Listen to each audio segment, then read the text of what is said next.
Hello everyone, good morning. आज के इस वीडियोस में हम जानेंगे जिंजीवाइटिस के बारे में। व्हाट इज जिंजीवाइटिस, इसके कॉजेस के बारे में देखेंगे, टाइप ऑफ जिंजीवाइटिस के बारे में देखेंगे, causes and risk factor, then sign and symptom के बारे में हम यहाँ पर जानने वाले हैं, डायग्नोस्टिक एंड मैनेजमेंट के बारे में आज के इस वीडियोस में हम जानने वाले हैं। So gingivitis is the common and mild form of the disease. Gingivitis का एक आपकी कॉमन और माइल्ड फॉर्म ऑफ आपकी प्री पेरिडोंटल डिसीज का ही एक यहाँ पर आपका माइल्ड फॉर्म होता है। दैट कॉज इरिटेशन, ये आपको क्या क्या कॉज करता है? इरिटेशन हो गया, रेडनेस हो गया एंड स्वेलिंग। इसकी वजह से आपको क्या होता है? Irritation, redness and swelling and inflammation of the gingiva. Gingiva में आपकी इन्फ्लेमेशन होना, रेडनेस होना एंड स्वेलिंग होना। क्या क्या होता है आपका sign and symptom? Irritation, redness, swelling, ये आपको कॉज करता है। Gingivitis is the common and mild form of the gum disease. ये क्या आपके कॉमन एंड माइल्ड फॉर्म है आपके गम की डिसीज के। जो आपके मसूड़े होते हैं, गम होते हैं, उनमें क्या होना? स्वेलिंग हो जाना, रेडनेस हो जाना, दैट इज जिंजीवाइटिस। ये आपका एक माइल्डेस्ट फॉर्म होता है पेरिओडोंटल डिसीज का। This is the part of your gum around the base of teeth, है ना, जहां पर आपका बेस ऑफ टीथ रहता है उस पार्ट में आपका स्वेलिंग होना, इन्फ्लेमेशन होना। It is important address gingivitis promptly as it can be lead to more severe gum disease, periodontitis and tooth loss। यदि ये सीवियर केस में होता है, इसे हम यदि ट्रीट नहीं करते हैं, periodontitis and loss of tooth, even आपके जो टूथ है वो भी आपके लॉस हो सकते हैं और आपको इन्फेक्शन, आपको प्लेक भी हो सकता है at the root of the base, जहां पर आपका बेस रूट है का आपका बेस है वहां पर, जैसे कि आप इस इमेज में देख सकते हैं। आपका ये प्लेक का फॉर्मेशन हो गया जो आपको वाइट वाइट सिल्वर कलर में आपको जो दिखाई दे रहा होगा, दिस इज प्लेक। प्लेक का फॉर्मेशन हो गया और जो लेयर है जहां पर आपके जो मसूड़े हैं नीचे, जस्ट इन ओके, सो ये जो जहां पर आपके दांत फिक्स है, जहां पर जो आपके मसूड़े जिंजीवा है, इसमें क्या होना? इन्फ्लामेशन आना, स्वेलिंग होना। It is known as the gingivitis. Inflammate and swelling होना आपके जिंजीवाइटिस में। अब देखो इसमें आप देख पा रहे होंगे, यहाँ पर भी आपका देखो प्लेक हो गया ये इन्फेक्शन की वजह से, और जो मसूड़े हैं उनमें क्या होना? ब्लीडिंग होना समटाइम, और आपका स्वेलिंग होना। इन सीवियर केसेस में क्या होता है? आपको ब्लीडिंग भी हो सकता है। ओके, सो ये आपका जिंजीवाइटिस है। जिंजीवाइटिस क्या होता है? आपका इन्फ्लेमेशन ऑफ गम। आपके जो गम से आपकी जिंजीवा है उसमें इन्फ्लेमेशन होना, ये आपका माइल्डेस्ट फॉर्म होता है पेरिओडोंटल डिसीज का। पेरिओडोंटल डिसीज में आपका इन्वॉल्वमेंट होता है इन्फ्लेमेशन, इन्फेक्शन, जो कि आपके डिस्ट्रॉय करती है, स्वेल करती है। इन्फेक्शन की वजह से आपके सपोर्टिंग टिश्यू है, जो आपको टीथ के बेस ऑफ टिश्यू है गम से, उनमें स्वेलिंग होना। पेरियोडोंटल लिगामेंट में भी आपका, and periodontal ligament and tooth भी आपका, टूथ का जो आपका सॉकेट है एल्वियोलर बोन, उसमें भी आपका अफेक्ट हो सकता है। सीवियर केसेस में आपको स्वेलिंग, ब्लीडिंग भी आपकी हो सकती है इफ नॉट ट्रीटेड। और ये क्यों होता है? आपका इनएडुकेट, आपका प्रॉपर तरीके से ओरल हाइजीन मेंटेन नहीं कर पाना, इसकी वजह से आपको होता है। कभी कुछ स्विमिंग वगैरह हो गया, ओरल हाइजीन नहीं करना, सुबह उठ करके प्रॉपर तरीके से ब्रश वगैरह नहीं करना, एक रीजन आपका ये भी इसमें हो सकता है। Okay, plaque. अब इसमें अनदर इसका कॉजेस एंड रिस्क फैक्टर क्या होते हैं? तो प्लेक बिल्डअप, प्लेक क्या होता है? अभी हमने पिछले इमेज में देखा है, यहाँ पर ये देख सकते हैं आप, ठीक है। So this is plaque. Plaque buildup, plaque buildup, the most common cause of gingivitis is plaque accumulation on the teeth। इसका जो मोस्ट कॉमन कॉज इसमें क्या होता है? आपका प्लेक का एक्यूमुलेशन होना। कहां पर होना? आपके टीथ पर, है ना। The most common cause of gingivitis is plaque accumulation on the teeth। Plaque is invisible sticky film composed mainly of bacteria that form your teeth when starch and sugar in the food interact with bacteria normally found in the mouth। Okay, plaque क्या है आपका? Plaque is invisible sticky film ना, आपका एक invisible sticky आपकी film होती है, composed mainly of bacteria, bacteria से कंपोस्ट होती है, that form your teeth when starch, ये कब आपका फॉर्म होता है, जब भी आप फूड वगैरह ले रहे हो उसमें आपका स्टार्च है, शुगर है, ऐसे फूड से आपके टीथ का इंटरेक्ट ज्यादा हो रहा है और प्रॉपर ओरल हाइजीन मेंटेन नहीं करने की वजह से आपको होती है। Normally found in your mouth, आपके माउथ में टीथ के सराउंडिंग में इसका फॉर्मेशन आपका हो जाता है। टार्टर फॉर्मेशन, नेक्स्ट आता है आपका tartar formation. When plaque stage on your teeth longer than 2 or 3 days, it can harder under your gum line into tartar calculus. Tartar make plaque more difficult to remove and act as a reservoir of the bacteria. Okay अब जो आपका plaque का formation हुआ है, यदि ये 2 से 3 दिन कंटिन्यूस वहीं पर प्रेजेंट रहता है तो ये जो क्या होता है आपका हार्ड हो जाता है, और हार्ड होने की वजह से जो आपकी गम लाइन है इनटू टार्टर जो कैलकुलस है उसको भी आपका अफेक्ट करता है। मतलब इसमें कैलकुलस जैसे आपका पत्थर के जैसे इसका हार्ड फॉर्म हो जाता है टार्टर का, जो कि बाद में आपको प्रॉब्लम करता है। ये लॉन्गर रहता है 2 to 3 days से या मोर देन है तो ये प्लेक ही आपका बाद में हार्ड हो जाता है और आपकी गम लाइन का वहां पर फॉर्मेशन करता है, आपका टार्टर कैलकुलस बन जाता है ना, टार्टर या calculus. Tartar make plaque more difficult to remove है ना, जब भी आपका प्लेक टार्टर प्लेक जो टार्टर में कन्वर्ट हो जाता है या कैलकुलस बन जाता है तो उसको मोर डिफिकल्ट होता है आपको रिमूव करना। और एक बैक्टीरिया वायरस के लिए क्या होता है, एक रिजर्वायर, एक वहां पर रिजर्वायर मीन्स एक तालाब, एक रहने की जगह बन जाता है बैक्टीरिया वायरस के लिए। ओके फिर इसके रिस्क फैक्टर क्या हो सकते हैं, अभी हमने देखा क्लिनिकल मैंने सॉरी कॉजेस के बारे में, अभी हम देखेंगे रिस्क फैक्टर के बारे में। सो पुअर ओरल हाइजीन, आपकी जो ओरल हाइजीन है वो अच्छी तरीके से ओरल हाइजीन मेंटेन नहीं करना, आपकी ओरल हाइजीन पुअर होना, पुअर ओरल हाइजीन, इरेगुलर और इम्प्रॉपर ब्रूसिंग और फ्लोसिंग, फ्लोसिंग और ब्रशिंग। तो इरेगुलर आपका प्रॉपर तरीके से आपको सुबह सुबह उठ के माउथ वॉश नहीं करना, कुल्ला नहीं करना है ना, आपको फ्लोसिंग नहीं करना, गराले हो गए, कुल्ली हो गए, तो ये सब नहीं करना प्रॉपर तरीके से, ओरल हाइजीन की वजह से हो सकती है। स्मोकिंग और स्विमिंग है ना, स्मोकिंग करना और टबैको स्विमिंग की वजह से भी आपको हो सकती है। This habit can impair gum tissue healing, ये जो हैबिट है ये आपको इम्पेयर करती है। This habit can impair gum tissue healing, gum tissue healing को भी ये जो हैबिट है वो इम्पेयर आपके करती है। डायबिटीज पीपल ना, डायबिटीज पीपल में भी हो सकता है, people with diabetes are at risk of developing infection including gum disease. Another किसमें हो सकता है, डायबिटिक पीपल में, diabetic people with diabetes are, जिनमें डायबिटीज होता है उनमें हायर रिस्क होता है डेवलप होने का इन्फेक्शन का, इंक्लूडिंग आपका गम डिसीज का। सर्टेन मेडिकेशन, अब कुछ ऐसी मेडिकेशन होती हैं जिनकी वजह से भी हो सकता है, some medication can reduce saliva flow, तो कुछ मेडिकेशन ऐसी आती है जो हमारे सलाइवा के फ्लो को रिड्यूस करती है जिसकी वजह से भी आपको गम डिसीज हो सकता है। तो सलाइवा हमारा ऐसे एंटी माइक्रोबियल एंटी बैक्टीरियल भी वर्क करता है और आपके माउथ को क्लीन और हाइजीनिक भी रखता है, मॉइस्ट भी रखता है, तो ये भी एक आपका यहाँ पर रीजन हो सकता है। ओके देन हार्मोनल चेंज, अगला रिस्क फैक्टर क्या होगा, हार्मोनल चेंज, जैसे कि आपका प्रेगनेंसी है, मेंस्ट्रुअल साइकिल है, use of birth control pills make gum more sensitive, जो कि आपके गम्स को क्या करती है, मोर सेंसिटिव कर देती हैं। जैसे कि आप थोड़ा सा भी गर्म या ठंडा पानी लेंगे तो उसमें आपको ज़्यादा सेंसिटिविटी होगी, उसका ज़्यादा आपको लगेगा। फिर आता है आपका पुअर न्यूट्रिशन, पुअर न्यूट्रिशन में specially lack of vitamin C, आपने यदि विटामिन सी कम मात्रा में लिया, इनसफिशियंट मात्रा में लिया तो उस रीजन से भी आपको हो सकता है।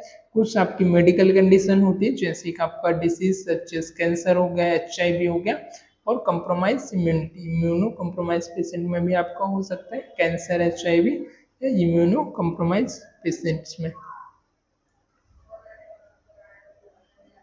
So this is gingivitis. Okay ये आपका डेंटल कैलकुलाइज का यहाँ पर फॉर्मेशन हो गया है, और this is inflammation of the gum, this is dental calculus या tartar. Okay now type of gingivitis,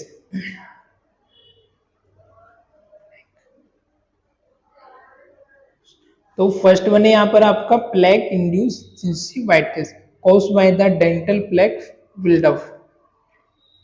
ये किसकी वजह से आपको कॉज हो रही, आपके जो डेंटल में आपका प्लेक का बिल्डअप होने की वजह से कॉज हो रही, इसके लिए हमने इसको बोला है plaque induced gingivitis. Non plaque induced gingivitis another है आपका non plaque induced gingivitis can result from bacterial viral और फंगल इन्फेक्शन। ये आपके किस रीजन से हो सकती है, आपका फंगल इन्फेक्शन की वजह से हो सकती है, वायरल से हो सकती है, और आपको बैक्टीरियल इन्फेक्शन की वजह से भी आपको हो सकती है। देन थर्ड इसका टाइप है genetic factor systematic condition. Second दोनों ही टाइप है। फंगल इन्फेक्शन जेनेटिक फैक्टर, कुछ आपके जेनेटिक फैक्टर है उसकी वजह से भी आपको हो सकती है, कुछ सिस्टमेटिक कंडीशन है वो भी इसका एक यहाँ पर कॉज हो सकता है, और अदर रिएक्शन टू मेडिकेशन, अब जो कुछ मेडिकेशन है उनका कुछ रिएक्शन होने की वजह से भी आपको हो सकता है। तो यहाँ पर हमने दो टाइप देखे आपके जिंजीवाइटिस के, फर्स्ट आपका plague induce, second non plague induce. Plague induce में होता है डेंटल डेंटल में आपका प्लेग का बिल्डअप होने से कॉज हो रहा है, नॉन प्लेग में आपका result from the bacterial viral fungal infection genetic factor systemic condition और रिएक्शन टू मेडिकेशन की वजह से आपको हो सकती है। फिर हम बात करेंगे क्लिनिकल मैनिफेस्टेशंस के बारे में। तो क्लिनिकल मैनिफेस्टेशन क्या होगा, mean sine and symptom. Red Solan gums, आपके जो गम्स है वहां पर आपका रेडनेस होगी, सूजन आ जाएगी, वहां पर स्वेलिंग आपको देखने को मिलेगी।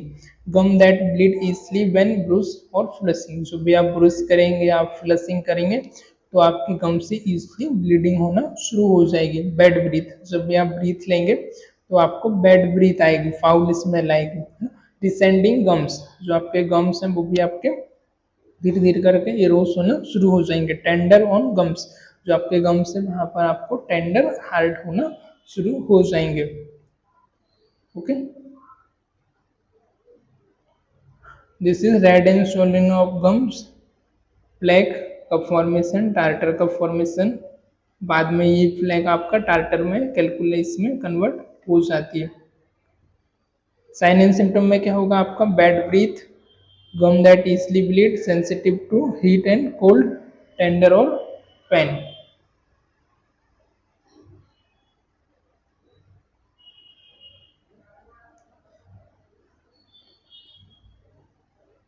ओके, फिर हम देखेंगे डायग्नोस्टिक एवेल्युएशन में, इसका डायग्नोस्टिक एवेल्युएशन क्या क्या है। फर्स्ट आता है आपका dental examination, checking the gum for redness swelling and bleed. आप गम्स को आपको चेक करना है, जिसमें आपको क्या क्या देखना है, रेडनेस स्वेलिंग और ब्लीडिंग, राइट। डेंटल जब भी आप एग्जामिनेशन करेंगे तो वहां पर आपको क्या दिखेगा, रेडनेस दिखेगी, आपको स्वेलिंग दिखेगी और आपको ब्लीडिंग दिखाई देगी। Review of medical history, another आपका रहेगा review of medical history to identify underlying condition और रिस्क फैक्टर। मेडिकल हिस्ट्री आपको कंप्लीटली कलेक्ट करना है, उसका आपको रिव्यू करना है, अंडरलाइंग उसका क्या कंडीशन है, क्या कॉज है वो आपको फाइंड आउट करना है, जिसमें आपका अंडरलाइंग कंडीशन और रिस्क फैक्टर।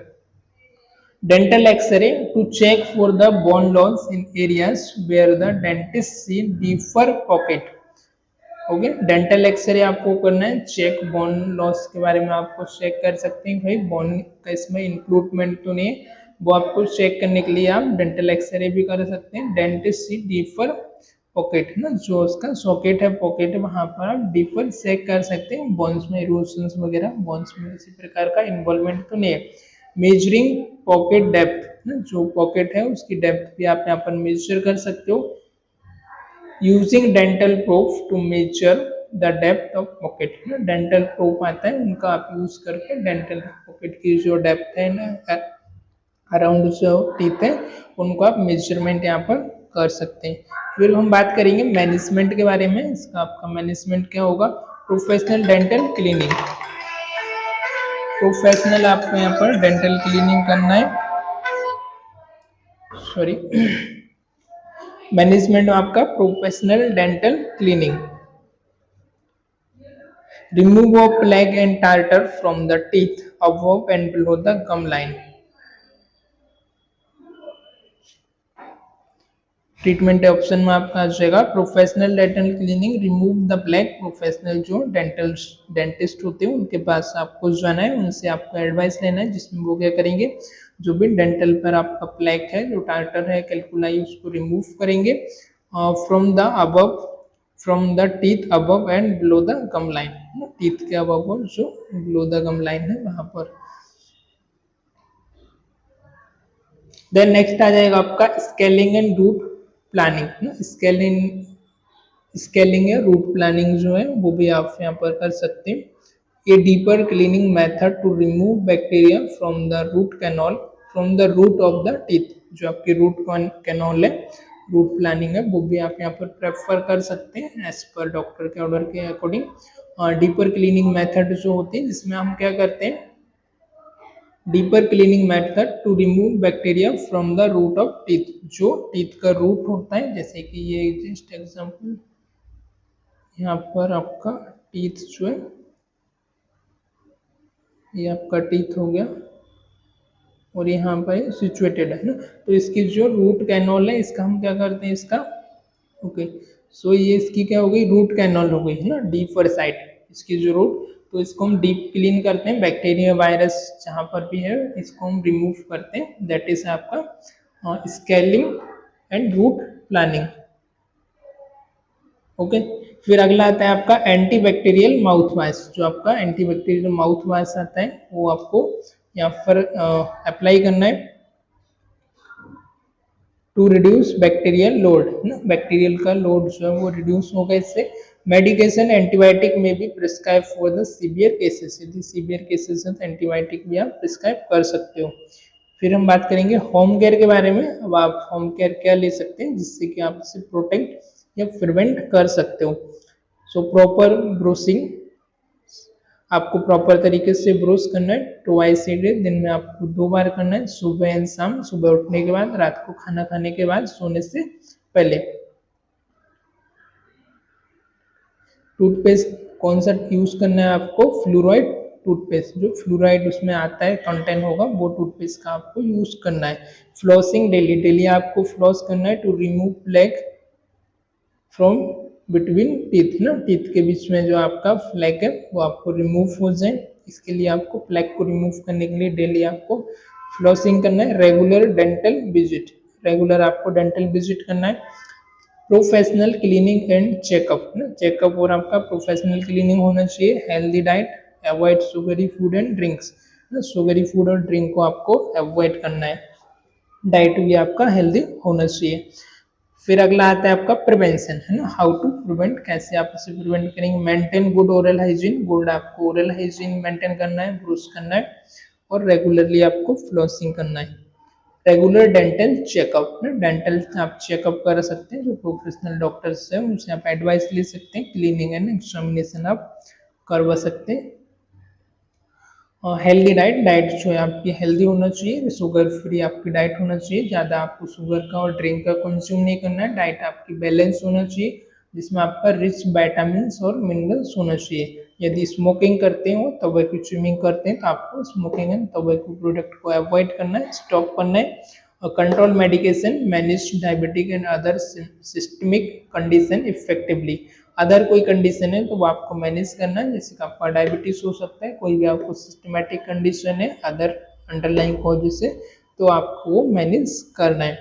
ऑलराइट, सो यहाँ पर हमने इसका रिस्क फैक्टर, सिम्टम्स और इसका इंट्रोडक्शन, मैनेजमेंट, प्रिवेंशन और होम केयर के बारे में जाना, जिसमें हमने देखा जिंजिवाइटिस आपका गम में स्वेलिंग होना और आपके प्लेक का फॉर्मेशन होना आपके टीथ में, जिसमें हमने 2 देखा, इंड्यूस प्लेक और नॉन इंड्यूस प्लेक, राइट, इसके टाइप्स में। फिर इसका साइन एंड सिम्टम देखा हमने, ऑर्डर होना आपका, ब्रीथ, बैड ब्रीथ होना, स्वेलिंग होना आपके गम्स में, प्लेक का फॉर्मेशन होना और आपका समटाइम आपको सीवियर केसेस में ब्लीडिंग भी हो सकती है, रेडनेस एंड स्वेलिंग होना, टेंडर होना। ओके, कॉजेस इसका क्या हो सकता है, पुअर ओरल हाइजीन हो गया, स्मोकिंग हो गया, टोबैको स्विमिंग हो गया, अदर डिसीज हो गया, ये इसका एक कॉजेस हो सकता है।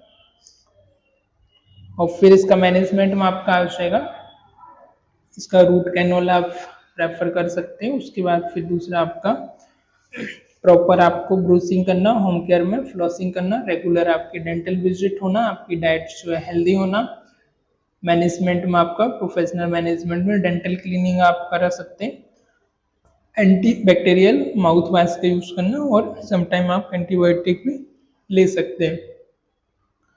राइट, डायग्नोस्टिक में हम क्या करेंगे, एक्सरे हो गया आपका, dental x-ray, dental examination, review of history, medical examination, also आपका पॉकेट है इन डेप्थ, उसको विजुलाइज करना, मेजर करना। ओके, सो आज के लेक्चर में फिलहाल इतने ही, मिलते हैं किसी और लेक्चर में, तब तक के लिए bye bye, thank you for watching.